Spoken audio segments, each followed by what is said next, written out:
नवजोत रंधावा 2 बजे के इस बुलेटिन में आपका स्वागत है। यहाँ खबरों की शुरुआत मिशन बंगाल से करेंगे, जिसके लिए बीजेपी ने सड़क से चुनाव आयोग तक संग्राम छेड़ दिया है। आज बंगाल बीजेपी के नेताओं ने चुनाव आयोग जाकर बंगाल में निष्पक्ष चुनाव किए जाने की मांग की है। तो कल से बंगाल की सड़कों पर परिवर्तन यात्रा की तैयारी शुरू कर दी गई है। बीजेपी को इस रथ यात्रा के लिए अब तक मंजूरी नहीं मिली है। पेच अभी बहुत है। उम्मीद यह है कि पुलिस से हरी झंडी मिलते ही बीजेपी अध्यक्ष जेपी नड्डा परिवर्तन यात्रा को हरी झंडी दिखाएंगे। कल से शुरू होनी है, नवद्वीप से यात्रा शुरू होनी है, मुर्शिदाबाद तक जानी है, लेकिन अभी पेच बहुत है। पुलिस ने जानकारी और डिटेल्स और ज्यादा मांगी है। इस बीच इलेक्शन कमीशन से मिला है बंगाल बीजेपी का एक प्रतिनिधिमंडल, जिसमें निष्पक्ष चुनाव कराने के लिए बात की गई है। ये वो तस्वीरें जब बीजेपी का प्रतिनिधिमंडल चुनाव आयोग से मुलाकात करने के लिए पहुंचा। और खबर यह है कि निष्पक्ष चुनाव को लेकर, क्योंकि ये खबर पहले भी बहुत बार आई है, इलेक्शन कमीशन के भी कई दौरे हो चुके हैं बंगाल के। बातचीत के लिए इस समय जुड़ रहे हैं बीजेपी नेता दिलीप घोष। आपसे ये जानना चाहूंगी, बहुत क्लैरिटी नहीं मिल पा रही है, कहीं बंगाल से अभी खबरें ये आ रही हैं कि आप लोगों से और इन्फॉर्मेशन मांगी गई है, तो आपको क्या लगता है, पॉलिटिक्स हो रही है ये जो यात्रा है इसके ऊपर? देखिए, हर बार किसी भी एक छोटी सी सभा रोड शो करने में भी हमको रोका जाता है। इसीलिए यात्रा तो बहुत बड़ा एक परिवर्तन यात्रा है। बंगाल का पूरा वातावरण बदल जाएगा, राजनीतिक परिवर्तन का राह बन जाएगा। इसलिए टीएमसी डरती है और इसीलिए उसको रोकने का हर प्रकार प्रयास कर रही है। आपको क्या लगता है, अगर नहीं मिलती है परमिशन तो फिर भी कल क्या ये जो यात्रा है ये कल आप लोग निकालेंगे बंगाल में? नहीं, लोकतंत्र में कई रास्ता है लोगों तक पहुंचने के लिए। हर प्रकार के रास्ता हम अपनाएंगे, लेकिन हमारी अधिकार है लोगों तक पहुंचने के लिए और हमारी योजना के अनुसार। उसमें सरकार आड़े आ रही है। जब चुनाव कमीशन का हाथ में आएगा तब हम प्रार्थना करेंगे उनसे और यात्रा करेंगे, तब तक विकल्प ढूंढेंगे। तो आपको लगता है, लेकिन फिर भी अभी आप बीजेपी के अंदर इस समय क्या कश्मकश चल रही है? क्योंकि कल जेपी नड्डा जी जो हैं वो जाएंगे वहां पे, वो जा इसीलिए रहे हैं ताकि यात्रा का जो है आरंभ हो सके। तो अभी आप लोगों के दिमाग में क्या चल रहा है, आगे की कार्रवाई किस तरीके से होगी? यात्रा का पूरा योजना हम बना चुके हैं। उद्घाटन कल पहला यात्रा का होने वाला है, फिर धीरे धीरे और 4 यात्रा निकलेगा। तो उसको छोड़कर भी हमारी जिस प्रकार से आदरणीय नड्डा जी, माननीय होम मिनिस्टर, इनका जो कार्यक्रम चल रहा था जिलों में, वो जारी है, वो आगे भी चलेगा। उसके साथ साथ यात्रा का प्रारंभ हो जाएगा, ऐसा योजना बनाया है। तो सुना आपने, मेरी सहयोगी ऐश्वर्या पालीवाल भी इस वक्त हमारे साथ जुड़ चुकी। इंद्रजीत कुंडू हमारे साथ पश्चिम बंगाल से लगातार कोलकाता से जुड़े हुए हैं। ऐश्वर्या की बातचीत सुनी जो कि बीजेपी नेताओं से आज उन्होंने की थी। उन्होंने कहा कि परिवर्तन यात्रा निकालनी है, लेकिन इंद्रजीत कुंडू पेच बहुत हैं। पुलिस ने भी कहा है कि हमें डिटेल तैयारियों के बारे में पूरा ब्यौरा दे। बीजेपी ने कहा है हमारी तैयारी पूरी है। ग्राउंड पर क्या दिख रहा है? जी हाँ, बिल्कुल नवजोत, इस वक्त अभी भी एक सवालिया निशान बना हुआ है कल के परिवर्तन यात्रा को लेके, क्योंकि पुलिस की ओर से 2 चिट्ठियां दी गई है। ये 2 चिट्ठी हैं जो बीजेपी को आज सुबह मिला है Nabadwip Krishnanagar superintendent of police के ऑफिस से, जहां पे 2 भाग में बांट दिया गया है इस परिवर्तन यात्रा को। एक है पब्लिक रैली जो जेपी नड्डा कल संबोधित करेंगे और उसके बाद वहीं से रथ यात्रा का फ्लैग ऑफ करेंगे। लेकिन सवालिया निशान इस चीज पे है कि क्या वो रथ नवद्वीप से निकल के मुर्शिदाबाद के लिए रवाना कल हो पाएगा। इस पे एक बहुत बड़ा सवाल है, क्योंकि हमने पुलिस एडमिनिस्ट्रेशन से बात की। जो डिस्ट्रिक्ट पुलिस सुपरिंटेंडेंट है उनका साफ कहना है कि कल अगर जेपी नड्डा नवद्वीप में आते हैं तो वो अपने जनसभा को संबोधित जरूर कर सकते हैं, उसके लिए ग्रीन सिग्नल मिल गई है। लेकिन जब जेपी नड्डा हरी झंडी रथ को दिखाएंगे, क्या वो रथ वहां से रथ का चक्का चलेगा, क्या वो रथ मुर्शिदाबाद तक जा पाएगा, इसको लेके अभी भी एक सवाल है और जिसका डिस्कशन इस वक्त चल रहा है। जी, यानी एक चीज क्लियर है, क्योंकि पुलिस प्रशासन लगातार ये कह रहा है कि हम रूट प्लान को लेकर उनसे बातचीत कर रहे हैं। बीजेपी की तरफ से ये बात क्लियर है कि हमारी तैयारी पूरी है। मैं लौटूंगी इंद्रजीत, लेकिन इस बीच ऐश्वर्या, तैयारी पूरी है। आपने भी तमाम लीडर से बात की जो आज मुलाकात करने के लिए पहुंचे थे, क्या कुछ समझ में आ रहा है?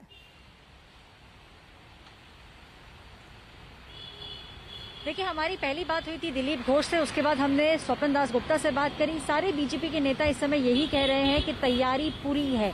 एक बात और मैं बता दूं, सारे लीडर्स का इस समय ये कहना था कि अगर कोई सी भी तरीके की कोई घटना होती है, अगर वायलेंस होता है तो वो सिर्फ और सिर्फ टीएमसी के वर्कर्स ही करेंगे, बीजेपी का कोई भी वर्कर किसी तरीके का वायलेंस नहीं करेगा।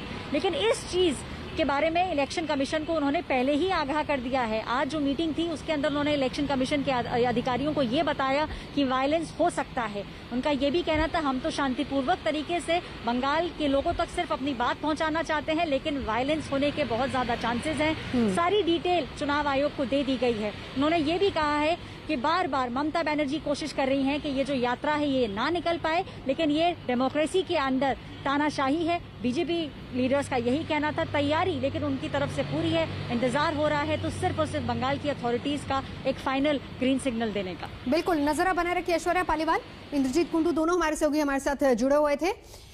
आगे बढ़ते हैं, बात करेंगे कृषि मंत्री नरेंद्र तोमर की हुंकार की, क्योंकि राज्यसभा में आज राष्ट्रपति के अभिभाषण पर चर्चा का हिस्सा बनते हुए कृषि मंत्री नरेंद्र तोमर ने विपक्ष पर ही हल्ला बोल दिया। उन्होंने सीधे तौर पर कहा कि पानी से खेती होती है लेकिन कांग्रेस खून से खेती कर सकती है।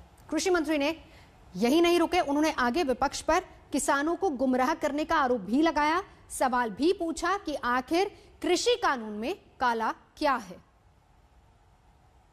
किसानों को इस बात के लिए बरगलाया गया है कि ये कानून आपकी जमीन को ले जाएंगे। खड़गे जी दुनिया जानती है, खड़गे जी दुनिया जानती है, पानी से खेती होती है, खून से खेती सिर्फ कांग्रेस ही कर सकती है। भारतीय जनता पार्टी खून से खेती नहीं कर सकती। किसानों को इस बात के लिए बरगलाया गया है कि ये कानून आपकी जमीन को ले जाएंगे। मैं कहता हूं कॉन्ट्रैक्ट फार्मिंग के एक्ट में कोई एक प्रावधान बताए, कोई एक प्रावधान बताए। खड़गे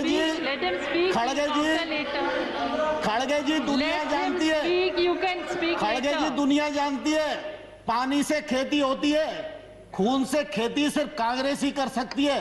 भारतीय जनता पार्टी खून से खेती नहीं कर सकती। जवाब देना चाहूंगा प्रतिपक्ष के सभी मेंबर्स को भी। उन सब ने किसान आंदोलन पर भी चिंता की।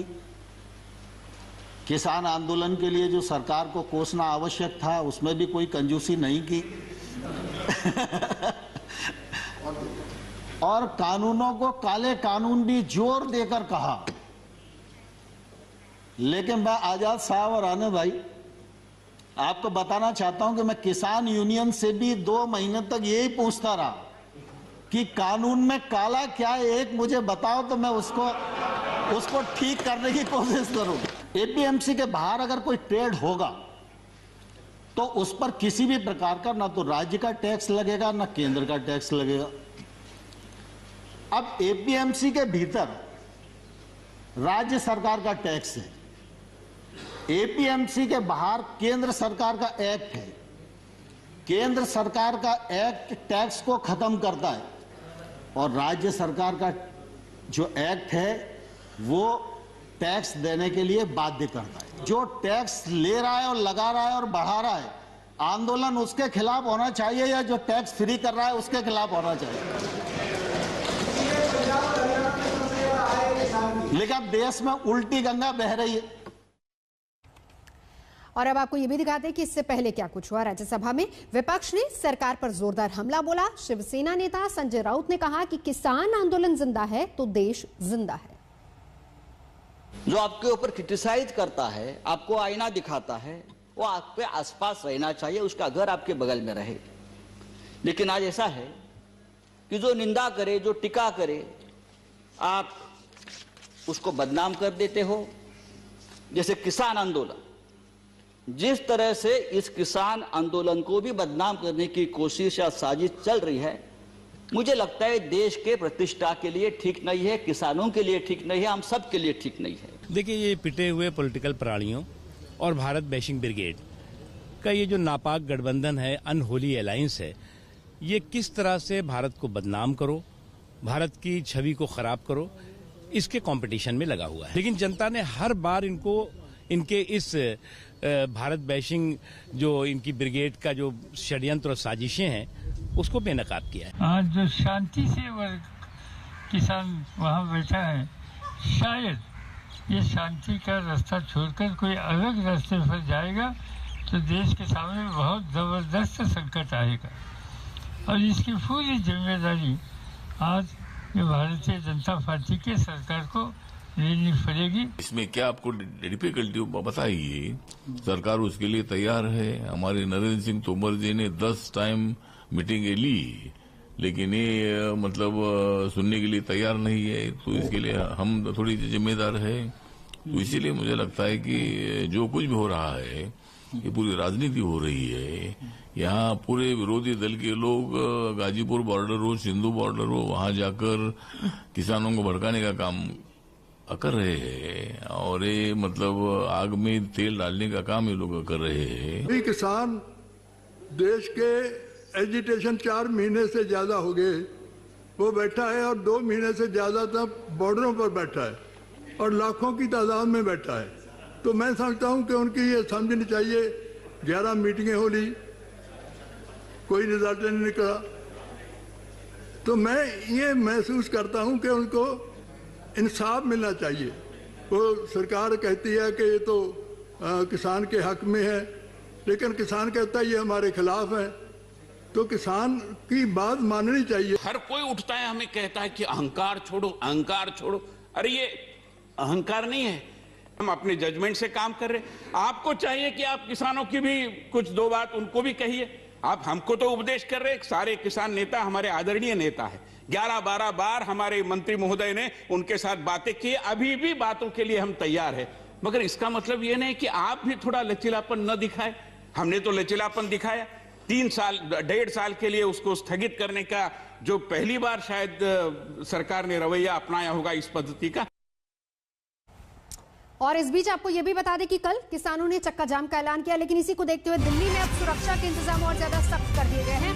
दिल्ली पुलिस अलर्ट पर है, सुरक्षा इंतजाम सख्त किए गए हैं। कल किसानों ने कहा है कि चक्का जाम होगा, इसी को देखते हुए दिल्ली पुलिस ने अपनी तरफ से तैयारी पूरी कर ली है, क्योंकि 26 जनवरी को जो कुछ भी हुआ नहीं, पुलिस चाहती कि उसी को दोबारा से दोहराया जाए। हालांकि किसान नेता बार बार ये बात भी कह रहे हैं कि दिल्ली की सरहदों के अंदर एंटर नहीं होगा, यानी कि कोई भी नेता दिल्ली की सरहदों के अंदर नहीं जाएगा। ये चक्का जाम बाहर होगा, आउटर एरिया में होगा। लेकिन फिर भी पुलिस ने अपनी तरफ से इंतजाम पूरे कर लिए हैं। दोपहर 12 से 3 बजे तक दिल्ली पुलिस पूरी तरह से मुस्तैद है। चप्पे चप्पे पर सुरक्षा बलों की तैनाती कर दी गई है।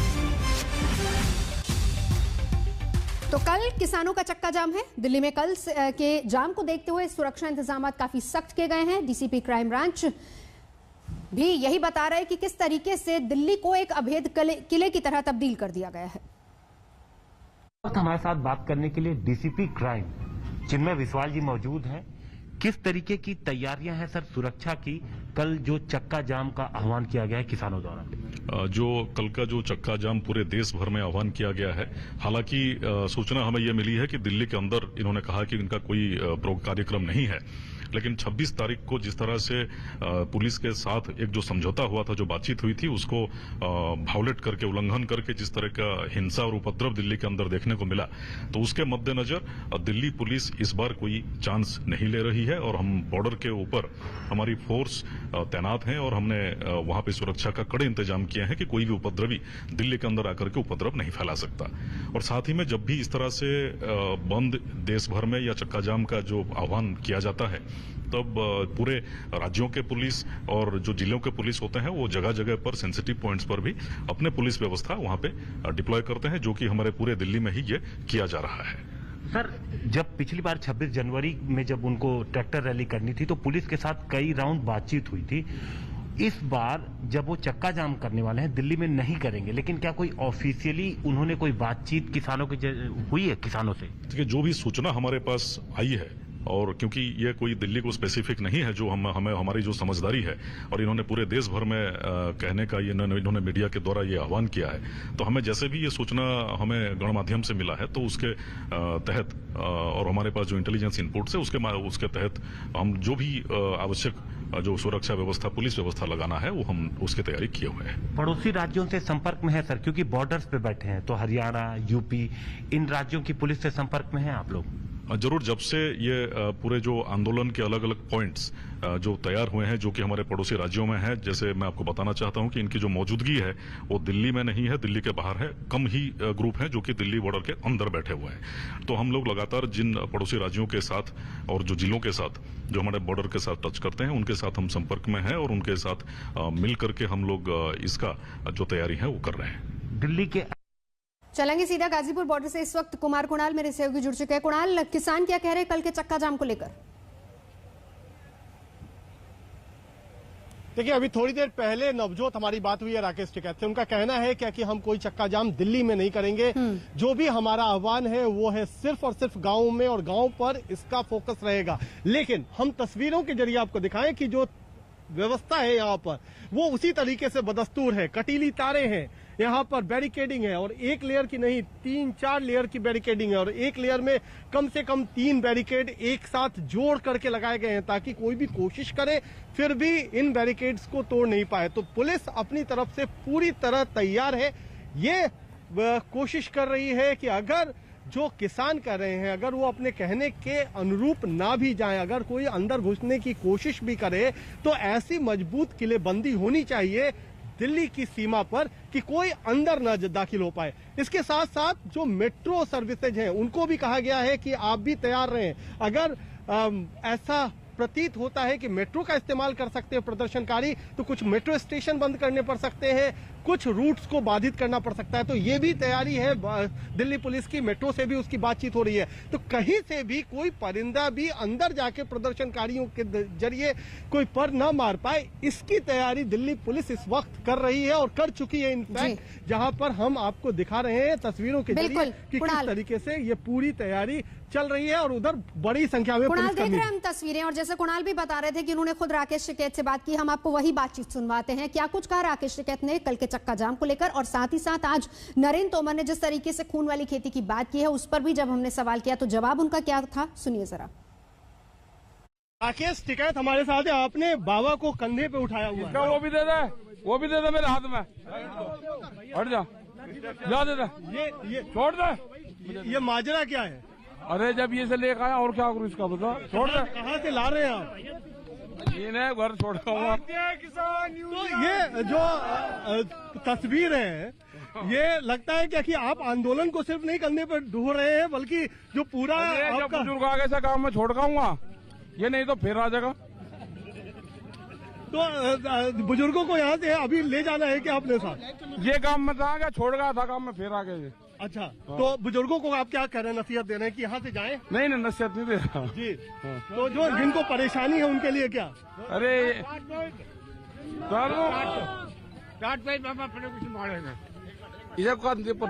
ले लो, फटू ले लो। तो ये राकेश टिकैत, ये तो आपका नया चेहरा है कि बुजुर्गों को आप कंधों पर गांव छोड़ने जा रहे हैं। हाँ, गांव छोड़ने जा रहे हैं। कुछ लोगों को आप गांव से बुला रहे हैं, कुछ लोगों को छोड़ रहे हैं। अजय, इनका क्या काम है यहाँ पे? अच्छा,